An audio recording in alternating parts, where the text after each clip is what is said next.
आज हम एक बहुत ही नई और एकदम ही अलग किस्म की इडली बनाएंगे जो कि आपने शायद पहले कभी नहीं खाई होगी। तो पहले हम यहाँ पर इस इडली का स्टफिंग रेडी करेंगे, जिसके लिए मैंने यहाँ पर लिया हुआ है 2 इंच जिंजर यानी कि अदरक, और इसको मैंने ऐसे टुकड़ों में कट कर लिया है। फिर इसमें जाएगा लगभग 12 से 15 गार्लिक क्लोव्स यानी कि लहसुन की कलियाँ। अब इस रेसिपी में हमें यहाँ पर अदरक, लहसुन और हरे मिर्च काफ़ी ज़्यादा मात्रा में इस्तेमाल करना है, क्योंकि इस रेसिपी में हम बहुत ज़्यादा मसाले वगैरह ऐड नहीं करने वाले हैं। और इस रेसिपी में अदरक, लहसुन और हरे मिर्च का टेस्ट ही सबसे इम्पोर्टेंट होता है, तो इसीलिए यहाँ पर अदरक, लहसुन और हरे मिर्च की मात्रा थोड़ी सी ज़्यादा ही रखें। अब मैं यहाँ पर इस्तेमाल कर रहा हूँ 6 से 7 ग्रीन चिलीज यानी कि हरे मिर्च। लेकिन अगर आप ये रेसिपी अपने बच्चों के लिए बना रहे हो तो आप चाहो तो ग्रीन चिलीज की मात्रा थोड़ी सी कम कर सकते हो। इसी के साथ साथ हम इसमें डालेंगे थोड़े से करी लीव्स यानी कि कड़ी पत्ता, और बस हमें यहाँ पर इसको ग्राइंड कर लेना है और इसकी पेस्ट बनानी है। लेकिन एक चीज़ का यहाँ पर ध्यान रखें कि आपको यहाँ पर इस पेस्ट में पानी का ज़रा भी इस्तेमाल नहीं करना है। चलिए, ये पेस्ट बनकर रेडी हो चुकी है। तो अब मैंने यहाँ पर लिए हुए है 1.5 कप पीस यानी कि मटर, और ये जो मटर है पहले हम इसको मिक्सर जार में डालकर इसको हम ग्राइंड कर लेते हैं। और यहाँ पर भी हमें मटर को दरदरा ही रखना है। जैसे कि आप यहाँ पर देख सकते हो कि मैंने मटर को दरदरा पीस लिया है। तो अभी फिलहाल हम इसको साइड पर रखेंगे। और अब यहाँ पर एक पैन में या फिर कढ़ाई में आपको लेना है 2 बड़ी चम्मच तेल। जब तेल अच्छी तरीके से गर्म हो जाए तब हम यहाँ पर इसमें ऐड करेंगे आधा टीस्पून क्यूमिन सीड्स यानी कि जीरा, और इस जीरा को हम अच्छी तरीके से फूटने देंगे।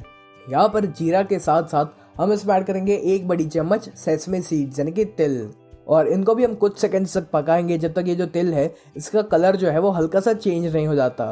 अब जो अदरक, लहसुन और हरी मिर्च की पेस्ट हमने बनाई हुई थी वो पेस्ट हम सारी की सारी यहाँ पर उसमें ऐड कर लेते हैं। और अब हमें यहाँ पर इस पेस्ट को मीडियम फ्लेम पर लगभग 1 से 2 मिनट के लिए सौते करना है, ताकि इसका जो कच्चापन है वो चला जाए। जब ये पेस्ट अच्छे से सौते हो जाए तब हम इसमें ऐड करेंगे 1/4 टीस्पून हींग यानी कि एसोफोटिडा, और इस हींग को भी हम एक बार अच्छे से मिक्स कर लेते हैं। यहाँ पर जब ये जिंजर, गार्लिक और ग्रीन चिलीज की पेस्ट सौते हो जाए तब जो मटर को हमने क्रश करके रखा हुआ था वो हम यहाँ पर इसमें ऐड करेंगे। और अब हमें यहाँ पर इन मटर को मीडियम फ्लेम पर लगभग 2 से 3 मिनट के लिए पकाना है। लेकिन इसमें मटर डालने के बाद आप इसको लगातार चलाते जाइएगा, क्योंकि जो मटर है ये आपकी कढ़ाई में या फिर पैन में चिपकने लगेंगे, तो इसीलिए आप इसको लगातार चलाते रहिए। यहाँ पर मटर भी अच्छे से पक चुके हैं। तब मैं यहाँ पर इसमें डाल रहा हूँ 1 कप कोरिएंडर यानी कि धनिया। अब हम यहाँ पर सिर्फ 2 मसाले ऐड करेंगे। तो पहले हम यहाँ पर इसमें ऐड करेंगे 1 बड़ी चम्मच धनिया जीरा पाउडर यानी कि कोरिएंडर क्यूमिन पाउडर, और फिर हम इसमें डालेंगे आधा टेबलस्पून गरम मसाला। बस इसके अलावा आपको यहाँ पर कोई और मसाले डालने की ज़रूरत ही नहीं है। इसी के साथ साथ मैं यहाँ पर 1 चम्मच जितना नमक का इस्तेमाल कर रहा हूँ, या आप अपने स्वाद अनुसार नमक यहाँ पर डाल सकते हो। यहाँ पर मैंने मसालों को अच्छे से पका लिया है। तो अब मैं यहाँ पर इस पर डाल रहा हूँ 1/4 कप डेसिकेटेड कोकोनट यानी कि नारियल का बुरादा। अगर आपको इसका टेस्ट नहीं पसंद है तो आप इसको नहीं डालोगे तो भी चलेगा। यहाँ पर हम ये नारियल बुरादा का इस्तेमाल इसलिए कर रहे हैं ताकि अगर बाई चांस हमारे स्टफिंग में थोड़ा सा भी मॉइस्चर रह गया हो तो वो मॉइस्चर ये सोक कर लेगा, और इसको यहाँ पर हमारे स्टफिंग में डालने से इसका एक काफ़ी अच्छा टेस्ट भी आता है। अब सबसे आखिर में आपको यहाँ पर गैस को बंद करना है, और फिर हम यहाँ पर इसमें ऐड करेंगे आधा कट किया नींबू यानी कि लेमन, और इसका आपको जूस निकाल कर इसमें डालना है। बस हम इन सभी चीज़ों को एक बार फटाफट से मिक्स कर लेते हैं, और यहाँ पर हमारा ये जो स्टफिंग है ये बनकर रेडी हो चुका है। तो अभी फिलहाल हम इसको साइड पर रखेंगे ताकि ये ठंडा हो जाए। और जब ये स्टफिंग एक बार ठंडा हो जाए तब आपको यहाँ पर स्टफिंग में से ऐसे छोटे छोटे बॉल्स बनाने हैं, और फिर हाथों से प्रेस करते हुए आपको इसकी ऐसी छोटी सी टिक्की रेडी करनी है। अब यहाँ पर इडली का बैटर बनाने के लिए मैंने यहाँ पर लिया है 1 कप पोहा। तो ये जो पोहा है पहले हम इसको एक मिक्सर जार में ट्रांसफ़र करेंगे, और फिर हमें इसको ग्राइंड करके इसका पाउडर रेडी करना है। तो यहाँ पर जो पोहा का पाउडर है ये रेडी हो चुका है। तो इस पोहा के पाउडर को हम एक मिक्सिंग बोल में ट्रांसफ़र करेंगे। अब हमें यहाँ पर इसमें डालना है 1 कप सूजी यानी कि सेमोलिना, जिसको हम रवा कहते हैं। यदि आपके पास यहाँ पर इडली का रवा हो तो आप उसका भी यहाँ पर इस्तेमाल कर सकते हो। इसी के साथ साथ मैं यहाँ पर इसमें डाल रहा हूँ 1 चम्मच नमक। आप अपने टेस्ट के अकॉर्डिंग यहाँ पर नमक की मात्रा कम या ज़्यादा कर सकते हो, लेकिन एक बात ध्यान में रखिएगा कि हमने स्टफिंग में भी नमक का इस्तेमाल किया हुआ है, तो इसलिए यहाँ पर बहुत ज़्यादा नमक इस्तेमाल ना करें। अब हमें यहाँ पर लेना है 1 कप दही। अब बस पहले हम यहाँ पर इन सभी चीज़ों को अच्छे से मिक्स करेंगे। ये जो इडली हम बना रहे हैं ये खाने में इतनी टेस्टी बनती है और इसे बनाना भी इतना आसान है ना कि मुझे यकीन है कि इस वीडियो को पूरा देखने के बाद आप 100% इस रेसिपी को ट्राई करोगे और आपको ये बहुत ही पसंद आएगी। और फिर हमें यहाँ पर इसमें पानी ऐड करना है। तो यहाँ पर आप थोड़ा थोड़ा करके पानी इसमें डालते जाइए और इसको चलाते भी रहिए ताकि इसमें कोई भी लम्स फॉर्म ना हो जाए। ये जो सूजी होती है ये काफ़ी सारा पानी पी लेती है, इस वजह से मैंने यहाँ पर इस बैटर को थोड़ा सा पतला रखा हुआ है ताकि जो सूजी है वो पानी पीकर अच्छे से फूल जाए। चलिए यहाँ पर जो बैटर है ये रेडी हो चुका है। तब हम यहाँ पर इसको ढक कर इसे हम लगभग 15 मिनट के लिए रेस्ट करने देंगे ताकि सूजी पानी पीकर अच्छे से फूल जाए। और जब तक ये बैटर रेस्ट करता है तब तक हम बाकी की तैयारी कर लेते हैं। तो यहाँ पर इस इडली को बनाने के लिए मैं इडली स्टैंड का इस्तेमाल नहीं करने वाला, बल्कि हम यहाँ पर इन इडलियों को इस प्रकार की एक कटोरी में बनाएंगे। तो आपके घर में जो भी स्टील या एल्यूमिनियम की कटोरी अवेलेबल हो आप उसका यहाँ पर इस्तेमाल कर सकते हो। और पहले हम यहाँ पर इस कटोरी को तेल से अच्छे से ग्रीस कर लेते हैं ताकि जब इडली एक बार बनकर रेडी हो जाए तो वो इसमें से बहुत ही आसानी से बाहर निकल पाए। यहाँ पर मैंने सारी की सारी कटोरियों को तेल से अच्छे से ग्रीस कर लिया है।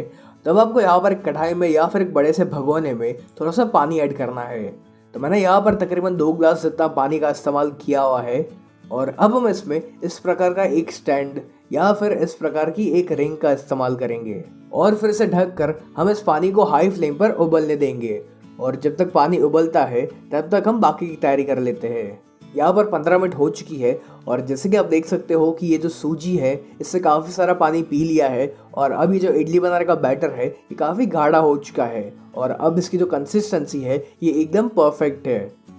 यदि आपका बैटर बहुत ही ज़्यादा गाढ़ा हो जाता है तो फिर आप यहाँ पर इसमें थोड़ा सा और पानी डाल सकते हो। तो अब हमें इस बैटर में डालना है इनो, लेकिन इनो डालने से पहले मैं यहाँ पर इस बैटर को 2 भाग में डिवाइड कर रहा हूँ। ऐसा मैंने यहाँ पर इसलिए किया हुआ है क्योंकि अगर इनो हमने सारा का सारा एक साथ बैटर में डाल दिया तो फिर उसका जो असर है वो धीरे धीरे कम होता जाएगा। तो इसलिए जब भी आप ज़्यादा क्वांटिटी में इडली बना रहे हो तो बैटर को आप इस प्रकार से डिवाइड करिए और फिर उसमें इनो ऐड करिए। तो यहाँ पर मैंने 1 छोटी चम्मच इनो का इस्तेमाल किया हुआ है। मैंने यहाँ पर ये रेगुलर फ्लेवर का इनो का इस्तेमाल किया हुआ है। यदि आपके पास लेमन फ्लेवर वाला इनो अवेलेबल हो तो आप उसका भी इस्तेमाल कर सकते हो।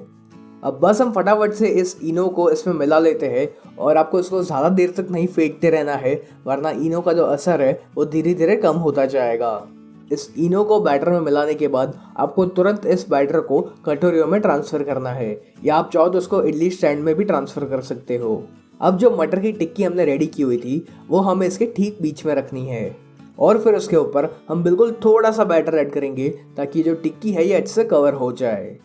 ये सारी चीज़ें आपको थोड़ी सी फटाफट करनी है, वरना इनो का असर कम होता जाएगा और फिर आपकी ये जो इडली है ये फूलेगी भी नहीं और उतनी सॉफ्ट भी नहीं बनेगी।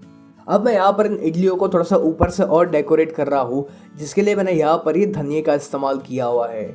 ऐसा करना टोटली ऑप्शनल है, आप इसे नहीं डालोगे तो भी चलेगा। मैंने यहाँ पर धनिया का इस्तेमाल इसलिए किया हुआ है ताकि ये जो इडली है ये दिखने में थोड़ी सी और सुंदर लग सके।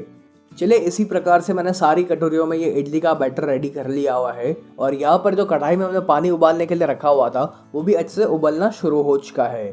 तो इसके अंदर हमें इस प्रकार की एक थाली रखनी है जिसमें से छेद हो। और यदि आपके पास ऐसी थाली ना हो तो फिर आप किसी एक स्टैंड का इस्तेमाल कर सकते हो जिसके ऊपर आप इन सभी कटोरियों को आराम से रख सको। और अब हम यहाँ पर इसको ढक कर इसे हमें हाई फ्लेम पर तकरीबन 15 से 20 मिनट के लिए पकाना है। मुझे यहाँ पर इन इडलियों को अच्छी तरीके से पकाने में तकरीबन 15 मिनट लगी हुई थी। तो अब हम यहाँ पर चेक करेंगे कि ये जो इडली है ये अंदर से पक चुकी है या नहीं। तो इसको चेक करने के लिए आप इसके अंदर एक टूथपिक या फिर एक चाकू डालिए और यदि आपकी टूथपिक या चाकू साफ निकलता है तो इससे आपको पता चल जाएगा कि ये जो इडली है ये अंदर से भी अच्छे से पक चुकी है।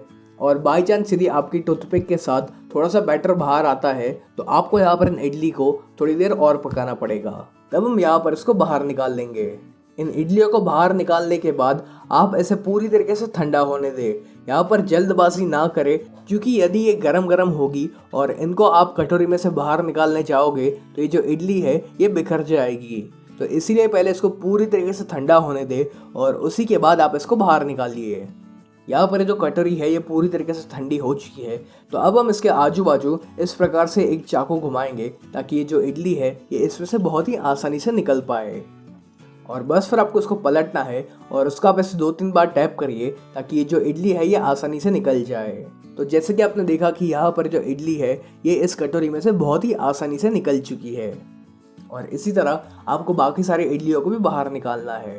तो अब मैं आपको यहाँ पर इस इडली को बीच में से कट करके दिखाता हूँ ताकि आप देख सको कि ये अंदर से कैसे दिखती है। तो है ना ये इडली एकदम ही नई और एकदम ही अलग।